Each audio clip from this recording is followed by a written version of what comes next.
Well, guys, here we go. I spent my whole life dragging rusty cars out of the bush. Now I'm taking one across the damn country, coast to coast to coast. From the Pacific to the Atlantic to the Arctic. 3 coasts, 1 beat up Canadian dream, 1 old guy driving it. Today we've got a really good friend of mine coming by. He's helping us out put the 70s Chevelle together. His name's Ted Reading. Mike's not helping. Yeah, he's out there running the loader or something. I've known him probably 25, 30 years. He actually built my 68 Chevelle SS. He's done a lot of these cars and he's agreed to come and take some abuse and give me a hand putting this car together. The man, the myth, the legend. Ted Reading, make it fit, he says. Somebody put the windows in before the door handles. So then you can't get your hand in there. Quite a while, and now he bought new door handles, so I got to take it back off.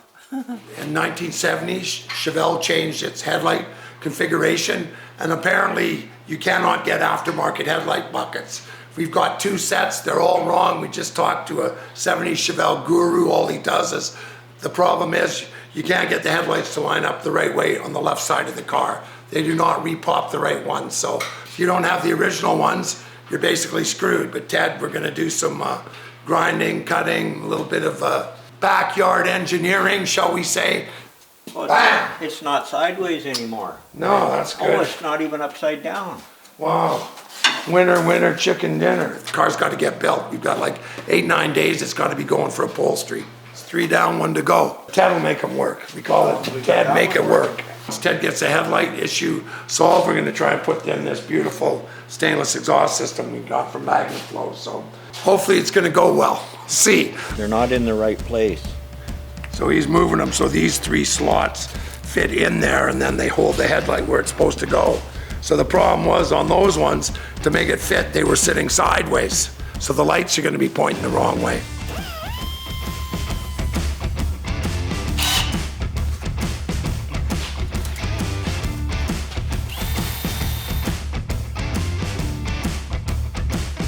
Perfect. Yep, that's good, Ted. Don't f with it anymore. We'll leave it there. Well, we have instructions. Throw away. We don't need no damn instructions. Oh, right here, maybe that's it. Yeah, that was part of the hanger. Right, yes. See, now we have the exhaust hanging off the hangers. Mike put them on backwards, but that's okay. Just putting just seeing how it's gonna fit. Look at that, eh? Yeah, we can. Yeah. Right out to the back of the car. Yeah. Okay. Jesus. I can't get my big fat fingers in there.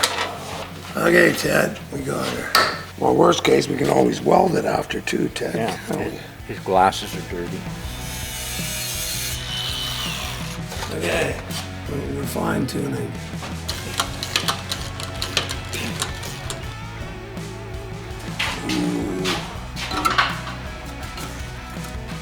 About there. There we go. Today went really, really well. We've got the exhaust in, buttoned up. What else did we do, Ted? We got the headlights in. We got the hood pins in. We got the vacuum pot for the louver. The cowl induction working. Ted brought the cowl induction little emblems. We've got those on. We've got the ride height set up. We've adjusted our double adjustable QA1 coilovers. Today was a very productive day. Ted, I'm not worthy. I don't deserve this car. If I hadn't have paid for it, I probably... It does look good. What? It must have passed, Mike. No, I don't think so. It must have failed. I Wow. don't see a pass on it. I mean, I thought hopefully we're close. All we got to be is close. Oh yeah, we're not leaving for a couple hours. Yeah, Okay, Mike. Well, that's not so bad. not so bad. No. It's all fixable. How many pages? Just one. Oh, There's okay. only 9 items. The first inspection, there was a lot of, well, what we would call nitpicky items, but they are items that have to work. They're under 10. All right. It's gonna be a good weekend. Oh, Jesus. Oh, Does it look nice? hang on. Where's those tires? Can you tell this is Mike's car?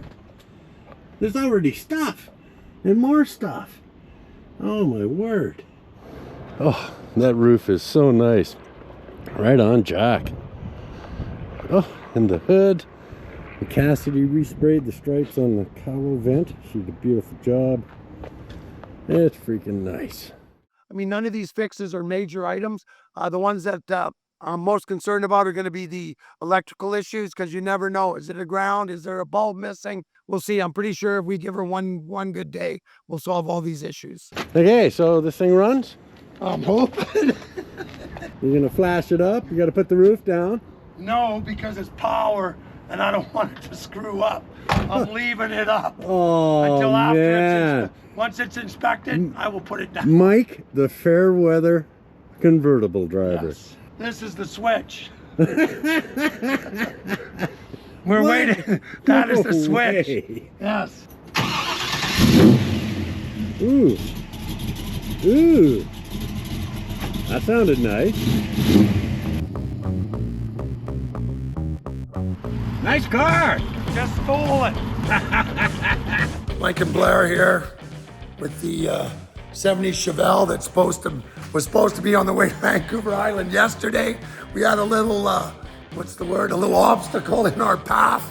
It failed the safety inspection, so we've got. It didn't pass. Failed. Yeah, it didn't. Yeah, it didn't. Okay, it failed. Anyway, it failed, but not by much. It was less than 10 items. That's right. We're only 9 items in, so anyway, I'll show you what they are and show you what we're up against, because Monday morning, 8 o'clock, we can bring it back. The guys there at the inspection place and booked us a time and said, if you can get everything fixed, we'll check it out Monday morning. It was good to see Blair back. I mean, he's been really busy. He had to go help his dad put up a house, put up a shop, and it's good to have him back in the shop, giving me a hand on this final push to the finish line, because like I said, we got 22,000 K to go, and until we get plates on it, we aren't going anywhere. Here's what we have to do. We need the brake indicator is a critical one. Driver's sun visor, I took it off because it's worn out. We can fix that. E-brake hangs up. Brake lines too close to exhaust. We had to put a shield or reroute them. The left rear marker light is not functioning. The high beam indicator. Windshield washer works all the time. I think we have a solution for that. The exhaust pipe has to be past the cab, which we did not know. And the alternator belt is frayed. We put on a new one, but there was an issue with it. So, and the clutch rod fell out of the car, so we're gonna work on that too. But anyway, I mean, the rest of the car looks really good, eh, Blair? Oh, it's beautiful. Yes, it sounds amazing, and this thing rocks. We put a permit on to get it back to the shop. I mean, we've got the upholstery in. Fortunately, we only got one of our Scat Pro car seats, so the passenger gets a stock one. I get the nice one. Sucks to be them. Gauge is hooked up. We got the tack hooked up. We just have to mount it. Our Russ Bros tack. Thanks again to Speed Hut. The thing functions perfectly. We've got their speed box working for our Speedo. So all of this stuff passed. It just, like I said, we have here's our extensions, because apparently, according to the laws in BC, the pipes have to stick out 2 inches past the last gasket, which is right here. So exhaust has to come about back to the bumper. Right now, you can see it's about 6-8 inches short. And while I'm at it, we'll see about moving the exhaust away from the gas tank a bit. But anyway, that's the list. That's the car. So we're gonna get cracking. So we're gonna get Blair to work on the technical stuff. We did have an issue with the thermostat. The car went up to 250 degrees yesterday. So we pulled out the thermostat and she runs at 140. So, I should phone Lauren Co and get us a thermostat. Probably 170, for summer. Oh, and a belt. Okay, I'm gonna order those right now. Another thing we haven't done yet is put the rear valence on. So now that we're changing the exhaust, I was lucky enough to have Cass show up yesterday. And the valence showed up. We were waiting for it. Had to come out of California. So we've got that painted now. So we'll see how that's gonna clear the exhaust. And it looks pretty good. So we'll put that on, just bolt it up in place with a couple, I don't even know where it bolts. Oh, there and there, I think a couple here. So, okay, we'll put that on and then we'll see where the exhaust is gonna run. Okay guys, this is my first issue. Here's the pipes that we have. Magnaflow, in their wisdom, sent 3 sets of exhaust tips. So we're gonna take this one and we should be good. We might actually have to cut some off, but That should be the cure. So I'm gonna work on that while Blair's working under the dash. Hopefully this is as simple as it looks. Okay, so we've loosened this off, we've loosened this clamp off, and now this pipe should just come out of here. Of course, it doesn't want to, but it will. Okay, we've got it loosened, it's just gotta come off. Okay, so we got the one side off, it's hanging, the valence clears. We're just gonna take this side off, bolt it back up, and maybe move this one out a little bit too. So Blair had a good idea. Instead of extending this bracket, we're just gonna put like a 1/2-inch spacer as far as we can go to move the exhaust pipe over, give us gas tank clearance, and still clear the double adjustable coilover, QA1, stage 3, good stuff, yum yum. And she is muggy here. We are working up a sweat, let me tell you. Anyway, we have the valence mounted. We've got the license plate, we have the exhaust pipes. I think they're coming out a bit too far, but I think we are gonna buck them off right flush with the body, and that should give us our 2 inches past the last gasket, so should be legal. Anyway, we just gotta move the pipes out slightly, just so we give a little more clearance for the gas tank. So I'll space those out, and then this part should be done. Inspections are a pain in the ass.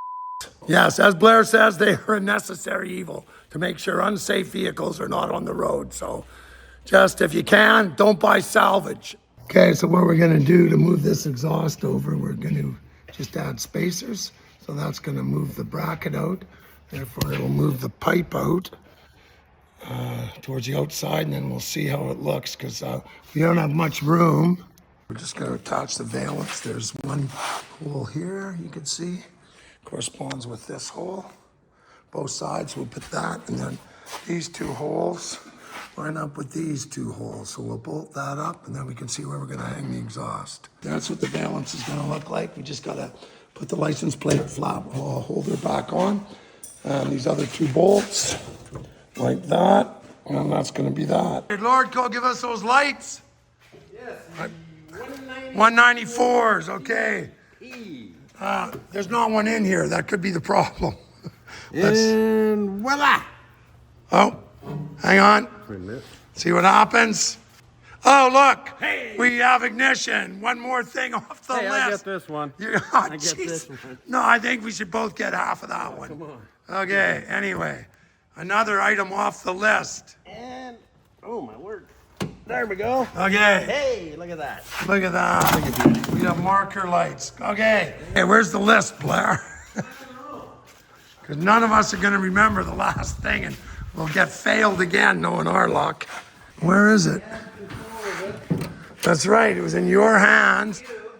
You had the pen as well. Okay. What else? We just crossed off. Okay. We now have, what was it? Oh, side marker lights. Side marker lights. Okay, brake lines. Brake lines, they're almost done. We moved them, but you're going to have to put Okay, a the tab. sun visor. Sun visor, okay. I might just need that little plastic clip, right? I think it might just be the little plastic gasket. Like even here, there should be a sleeve. as Yeah, far as I know. yeah, well, there should be a little plastic Here, thing there should here. be a plastic thing. Well, yeah, but that one doesn't matter. This is the one that's, because right now it flops, it just flops. So brass, shim. Or plastic. Yeah, you might have one on The El Caminos, Malibu. the 69 green El one. Camino. Let's go look. Let's try the El Caminos first. Hey, we're closing in, guys. It was a little hectic, but tell me we have a visor. Oh, there's a visor. Ooh. Let's see, does it have the pieces? This is 1 year different, but we need, okay, what do we got here? Oh, look how nice and snug that is. See, there's a little, you can just see it, there's a little plastic piece there. I think we just need a screwdriver. We're gonna try this one first. Like this. Then it gets loose. We'll take it off the other end, and the whole thing should hopefully just slide out. So this is the piece we're looking for. And this one is so old and rotten. I mean, it's probably just as well to put some black tape on, but we'll try this with a piece of tape on it, just see if it gives us, we only need just to tighten up a bit. We've been giving her all morning. It's early afternoon. We had to run a couple times to Lordco, but we have the belt issue solved now. Perfect, nice tension. Ooh, look at that. There, Yeah. I have a question. Yes. Who assembled the chrome trim? Well, if Oh! I knew, I probably wouldn't tell you. I think you're insinuating something. That I'm not perhaps you think it was moi. We're gonna fix this. Okay, when you put on a piece of chrome on the back edge. Do not hammer it. Well, no, you can, but obviously there was quite a bit of clear on here and paint. Yeah, and it it would just- have been wise to at least sand the back edge of it or spread the chrome, like test fit. And if Yes. it looks like it's going to be tight, don't do whatever whoever did this did. Because the one thing I do know, it was not moi. We'll see what happens. Okay, we'll see what I, My anyway. lawyer said. Yes, but Admit nothing. that's right. Deny everything. Yes, so we are pleading, we're taking the fifth. Yes. I refuse to answer on grounds of self-incrimination. Exactly. As we like to say here at Rust Bros, feces occurs regularly. All right. Mission accomplished. We reset the e-brakes. We built a heat shield for the brake line. It bolts right on, right there beside the headers. You see that, baby? A work of art, I must say. The washers only turn on when you ask them to now. And the wipers do work. That's a huge bonus. We also got new fan belt. It's installed. The e-brake light. We fixed the high beam indicator light. We got the marker light fixed. Mike did an awesome job on the tailpipes. And maybe just to make a point, we're not cutting them off until we make it through the inspection. I think Ted and Mike put this exhaust on, and they bought a kit, and they did a fabulous job. The fit is stunning. It's amazing. So, freaking awesome day. Of course, Mike's off, having a good time doing Mike stuff. But you know, I don't mind, because I got to play with this beautiful machine all day. Hopefully, Monday morning, 8 o'clock, off to the races. It's been an awesome freaking day. I'm done. Cheers. We're pretty sure when we go back, everything that was on the list had to be fixed. We fixed it. We're feeling pretty optimistic. Hey guys, my vehicle is passed. Believe it or not, we have plates. I haven't mounted them yet. I am so glad we passed that inspection, because no inspection, no plates, no trip. The first stop on the road trip, a Red Deer, we're gonna check in on the progress of the 68 Pink RT Charger, because in a week and a half, it's supposed to be ready for the Western Mopar Madness there in Edmonton at the racetrack. We'll see. I'm looking forward to seeing the car. It's been a long time coming.